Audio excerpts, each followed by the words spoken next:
नमस्कार मित्रों, आप सभी साथियों को आदाब सलाम, नमस्कार, जय भीम। मैं सुभाष कुशवाहा सुबह 7:30 बजे बिहार पंचायत राज एक्ट से गांवों का विकास हम कैसे कर सकते हैं, ग्रामीण समस्या एवं समाधान, गांवों में जो समस्या है उसकी समाधान सिर्फ का सिर्फ पंचायती राज के अंदर जो अधिकार है उससे ही संभव है। यही मेरा विषय प्रतिदिन सुबह 7:30 बजे का है। जो भी साथी आज उपस्थित हैं या आगे लिंक के माध्यम से सुनेंगे, उस सबको बहुत बहुत धन्यवाद के साथ है कि आज वार्ड सभा के अधूरे विषयों को पूरा करने की तरफ हम लोग अग्रसर हैं। संभवतः कल तक वार्ड सभा में हमको बैठ कर के गाँवों के विकास कैसे करना है, इस विषय पर लगातार पिछले 10 दिनों से हम चर्चा कर रहे हैं।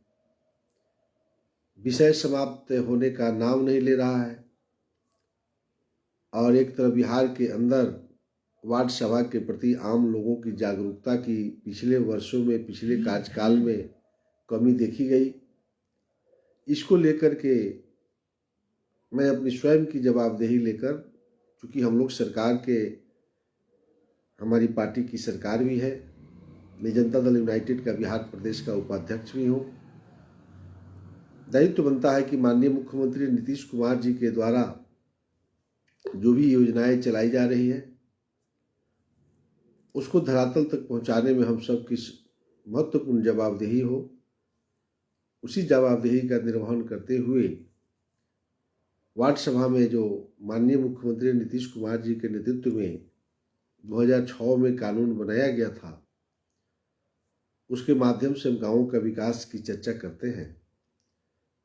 चलिए हम लोग थोड़ा सा पिछला याद करते हुए आगे बढ़ते हैं। हमने चर्चा किया था कि वार्ड सभा में ही बैठकर गाँवों का विकास की योजनाएं तय करना है, वार्ड सभा में ही बैठ कर के व्यक्तिगत लाभ की योजनाओं की चयन करना है, वार्ड सभा में ही बैठ कर के अगर गलत योजनाओं की चयन हो गई है उसको रद्द करना है, वार्ड सभा में ही बैठ कर के बेरोजगारों को रोजगार की भी चिंता करना है, वार्ड सभा में ही बैठ कर के सार्वजनिक लाइट की व्यवस्था, आपको स्वच्छता प्रदूषण का नियंत्रण की व्यवस्था करना है, वार्ड सभा में ही बैठ कर के गाँव के अंदर स्वास्थ्य व्यवस्था को हम कैसे ठीक करेंगे इसको करना है। गांव में ही बैठ कर के प्राथमिक शिक्षा हो या विद्यालय पूर्व शिक्षा आंगनबाड़ी का केंद्र हो या माध्यमिक विद्यालय हो या उच्च स्तर पर शिक्षा ग्रहण करने वाले छात्रों का भी हम लोगों को कल्याण की बात यही करना है। कल्याण विभाग से जो भी योजना है चर्चा करना है, यानी एक तरह से सभी डिपार्टमेंट की चर्चा वार्ड सभा में ही समस्या का निर्धारण करना, समस्याओं को गोलबंद करना है और उस समस्याओं को ग्राम सभा में ले जा कर के स्वतः पारित हो जाएगा। तब जा कर के ग्राम पंचायत में ग्राम पंचायत के जो सदस्य यानी वार्ड सदस्य जीत के गए हैं वह मुखिया की अध्यक्षता में बैठेंगे, वहाँ तमाम डिपार्टमेंट के लोग बैठते हैं और तभी जा कर के वहाँ इसका निर्णय किया जा सकता है। मैं साफ शब्दों में बताता हूँ कि कोई ऐसा ग्राम पंचायत के मुखिया नहीं है जो अकेला अपने पंचायतों के अंदर की समस्याओं को बैठ कर देख सके। उनका आईना है वार्ड सभा। यदि वार्ड सभा में समस्या का निर्धारण होता है, समस्याओं का कलेक्शन होता है, तो वह ग्राम सभा में आ जाएगा और ग्राम सभा में आ जाएगा तभी ग्राम पंचायत में बैठकर उसका कल्याण कर सकते हैं। यही विषय है। तो आज का जो विषय है धारा 170 क के उपधारा 4 का ठ, उसमें कह रहा है वार्ड सभा के क्षेत्र में समाज के विभिन्न वर्गों के बीच एकता और सौहार्द बढ़ाना। ये विषय से भी आप समझ गए होंगे कि वार्ड सभा के क्षेत्र में विभिन्न वर्गों के लोग रहते होंगे, सभी जाति धर्म के लोग रहते हुए, हम लोग कहते भी हैं हिंदू मुस्लिम सिख ईसाई आपस में है भाई भाई। यही चीज़ ये कह रहा है कि वार्ड सभा क्षेत्र के अंदर विभिन्न वर्ग के लोगों के बीच में आपसी सौहार्द, आपसी वातावरण कैसे शुद्ध हो, हम सभी भाईचारा कायम रखें, इसके संबंध में कह रहा है कि वार्ड सभा में बैठ के इसकी चिंता करना।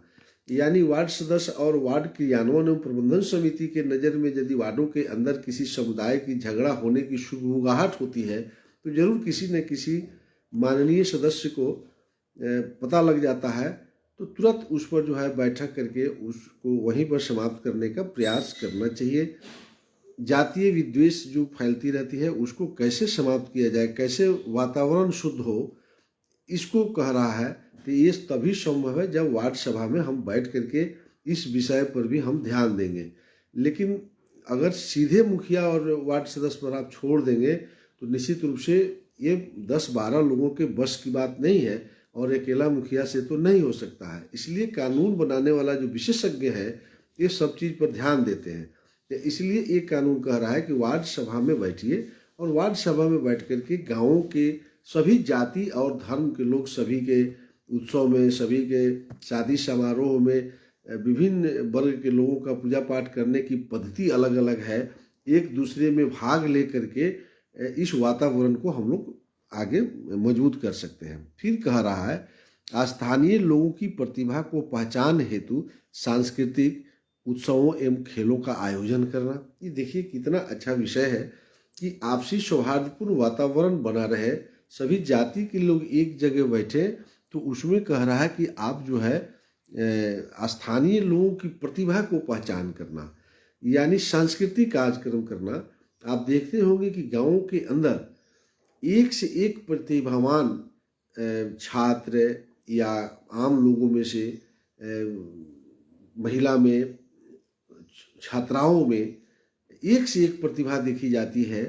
एक से एक गायक जो है गाँव के अंदर, बच्चों को जो हम लोग जाते हैं कभी कभी विद्यालय में, तो एक से एक कलाकार हैं गाँव के अंदर, तो उसकी प्रतिभा को हम निखार नहीं पाते हैं।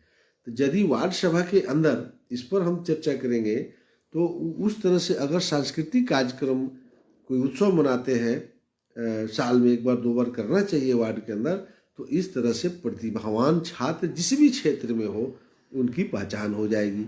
फिर कह रहा है खेलों का आयोजन करना, यानी जितनी भी खेल है, आप क्रिकेट खेल का, आप ग्राउंड का जो है वार्डों के अंदर विकसित कीजिए। पहले से हो तो बहुत अच्छा, नहीं हो तो खेल मैदान, सरकार भी कह रहा है कि हर पंचायत में खेल मैदान की व्यवस्था करेंगे। तो वार्ड के जो सदस्य हैं अपने क्षेत्र में देखे खेल मैदान कहाँ है, वहाँ क्रिकेट का खेल कैसे होगा, फुटबॉल का खेल कैसे होगा, वॉलीबॉल का खेल कैसे होगा, बैडमिंटन का खेल कैसे होगा, कबड्डी का खेल कैसे होगा, खो खो का खेल कैसे होगा।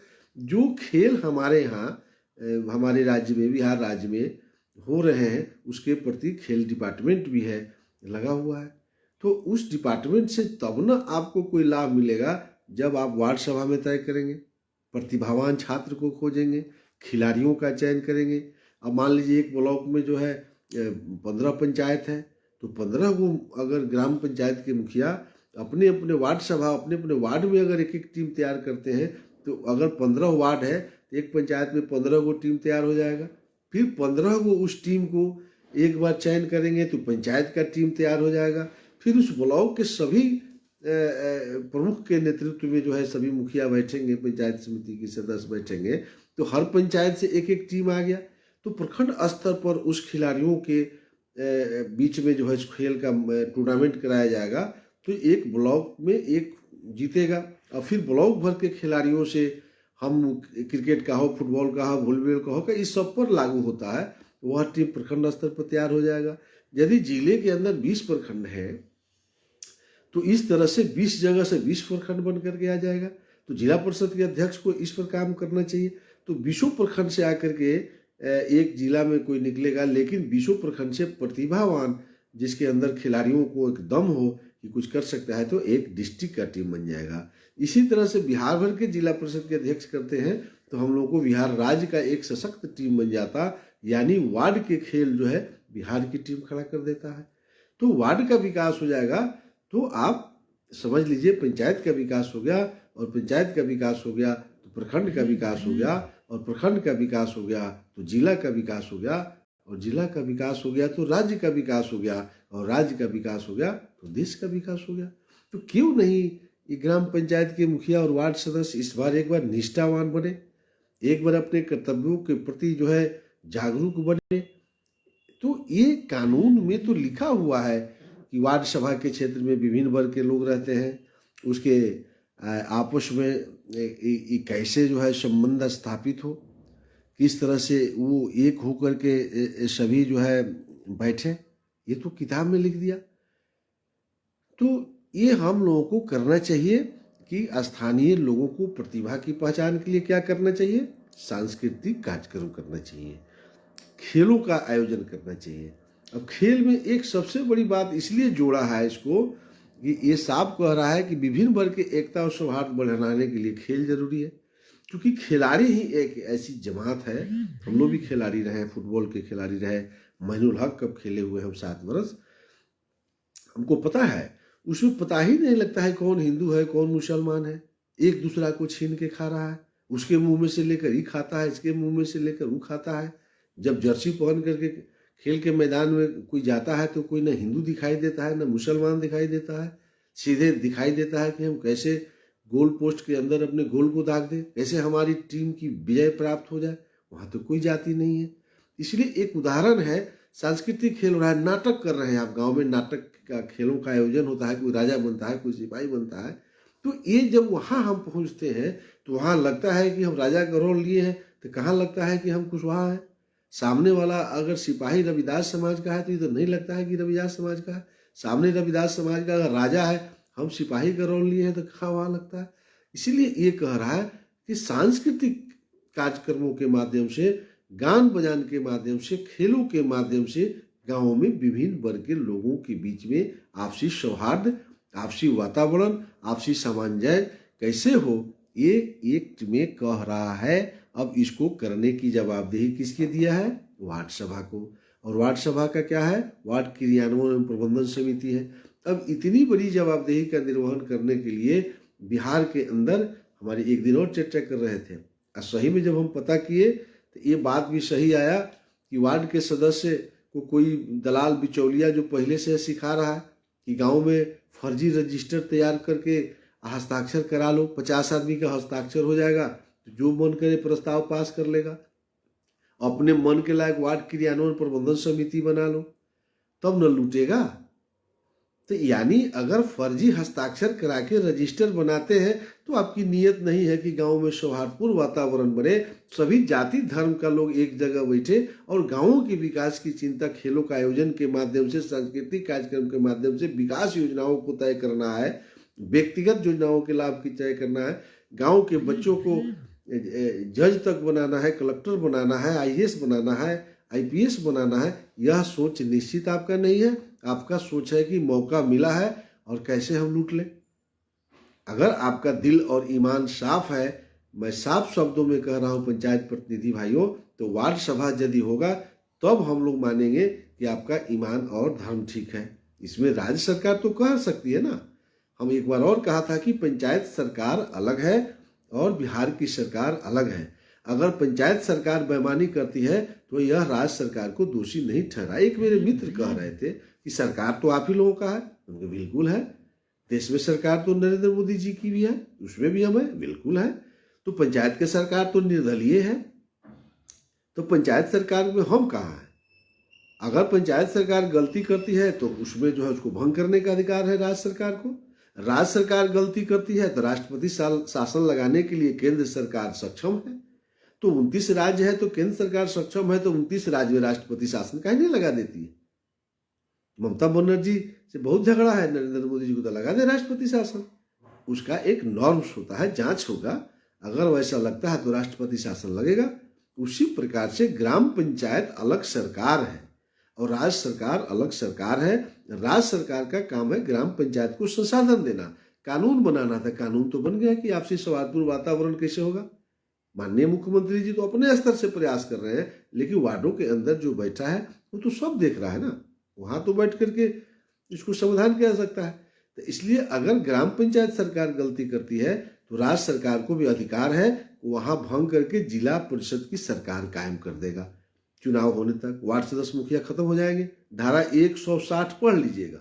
धारा 160 में स्पष्ट कह रहा है कि यदि ग्राम पंचायत अपने कार्यों को करने में सक्षम नहीं है अपने कार्यों को करने में अनवरत चूक करती है, सरकार के द्वारा दिशा निर्देश को पालन करने में अनवरत चूक करती है, तो ऐसे ग्राम पंचायत को जिला परिषद या सरकार भंग कर देगी।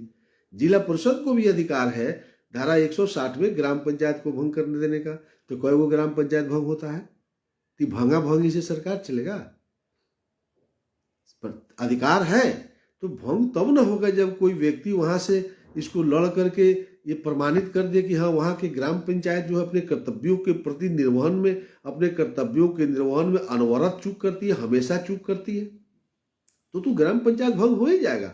तो कोई जिला परिषद को कह ही नहीं रहा है, कोई राज्य सरकार को बताएगा कि हाँ यहाँ ग्राम पंचायत लूट लिया, उस स्थिति में ग्राम पंचायत को भंग करने का अधिकार है। कोई राज्य सरकार भ्रष्टाचार में लिप्त हो जाएगा तब न भारत के प्रधानमंत्री को राष्ट्रपति शासन लगाने का अधिकार है। अब राज्य सरकार माननीय मुख्यमंत्री नीतीश कुमार का चकचका के चल रहा है तो यह राष्ट्रपति शासन कैसे लगेगा? तो उसी प्रकार से ग्राम पंचायत सरकार अलग है। इसको मीडिया के लोग भी अगर लिखते हैं कि नल जल में चोरी हो गया, नीतीश सरकार फेल हो गया, तो हम लोग भी लगते हैं कि ये मीडिया के लोग भी कहाँ से पढ़ के आए हैं। जरा हमको भी कोई, हम तो बोल रहे हैं देश का कोई भी मीडिया की ताकत हो तो हमसे बहस कर ले, हमको प्रमाणित कर दे कि इसमें नीतीश कुमार दोषी है, राज्य सरकार दोषी है। भैया ग्राम पंचायत की सरकार अलग है, राज्य की सरकार अलग है और केंद्र की सरकार अलग है। गलती करेगा पंचायत सरकार, दोषी होगा नीतीश सरकार। गलती करेगा नीतीश सरकार, आज आप भोगेंगे मोदी सरकार? नहीं। अगर नीतीश सरकार गलती करते हैं तो विपक्ष के लोगों को साबित करना चाहिए, राष्ट्रपति शासन लगवाइए।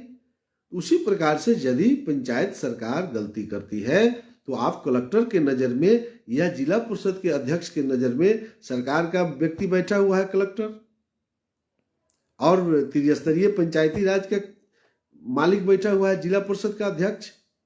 तो जिला परिषद के अध्यक्ष के नजर में यदि कोई ग्राम पंचायत अपने कार्यों के प्रति लापरवाही बरतती है तो जिला परिषद के अध्यक्ष को अधिकार है जिला परिषद के सदन में प्रस्ताव लेकर के उस ग्राम पंचायत को भंग कर देगा। वार्ड सदस्य मुखिया का फिर से चुनाव होगा। उसी प्रकार से यदि राज्य सरकार कलेक्टर को बैठाए हुआ है, अगर कलेक्टर कह देते हैं कि हाँ यह ग्राम पंचायत अनवरत अपने कामों के प्रति लापरवाही करती है, तो भंग करने का कलेक्टर को लिख देगा राज्य सरकार को, भंग हो जाएगा, फिर चुनाव होगा। तो यह डिमांड कोई करेगा तब तो होगा, आम लोगों को न डिमांड करना होगा। तो आम लोग घरे सुतल है और कहेगा कि राज्य सरकार जो है फेल हो गया। गांव का वार्ड और मुखिया की गड़बड़ी से नल जल अगर लुटा गया, इसमें राज्य सरकार कहाँ है? हम तमाम देश के मीडिया, तमाम देश के विद्वान, तमाम अधिवक्ता बंधुओं से, श्रोता बंधुओं से, व्यूअर्स से मैं निवेदन करता हूं, जरा इस विषय में अगर आपको गलतफहमी हो तो निश्चित रूप से आप हमको बुलाइए, आपके घर आकर के हम डिबेट करने के लिए तैयार हैं कि ग्राम पंचायत की गलती राज्य सरकार की गलती नहीं मानी जाएगी। राज्य सरकार की गलती तब मानी जाएगी जब ग्राम पंचायत के कमजोरी को, ग्राम पंचायत भ्रष्टाचार में यदि लिप्त है तो उसको लिख करके दो व्यक्ति को देना होगा, या तो जिला परिषद के अध्यक्ष को या जिला अधिकारी को। यही व्यक्ति सक्षम है इसको जांच करने का, और जांच करके यदि दोषी पाए जाते हैं और राज्य सरकार उस ग्राम पंचायत को नहीं भंग करती है, तब राज्य सरकार दोषी है। ऐसा ही राज्य सरकार दोषी है, उसके नजर में लाना पड़ेगा। तो चलिए आज का यही है, कल हम लोग करीब समाप्त करने का प्रयास करेंगे। निश्चित रूप से कल अंतिम दिन शानदार विषय होगा। हम चाहते हैं कल एक डिबेट का है लेकिन फाइनल नहीं है कल, लेकिन जरूर आप सुनेंगे। वार्ड सभा को कल हम समाप्त करेंगे। बहुत ही शानदार विषय कल का होना चाहिए, एक उम्मीद करते हैं। इसी आशा और विश्वास के साथ आप जो भी साथी व्यूअर्स हमको सुन रहे हैं या आगे यूट्यूब के माध्यम से, ट्विटर के माध्यम से, फेसबुक के माध्यम से, पब्लिक पर तो ज़्यादा मेरा व्यूअर्स है, पब्लिक ऐप पर तो हमको लगता है कि प्रतिदिन 5 लाख लोग से ज़्यादा देख रहे हैं। सभी को मैं अपने तरफ से आभार प्रकट करना चाहता हूँ, करता भी हूँ। कल सुबह 7:30 बजे जरूर हम सब मिलेंगे। इसी आशा विश्वास के साथ सबको नमस्कार, आदाब, सलाम, जय भीम।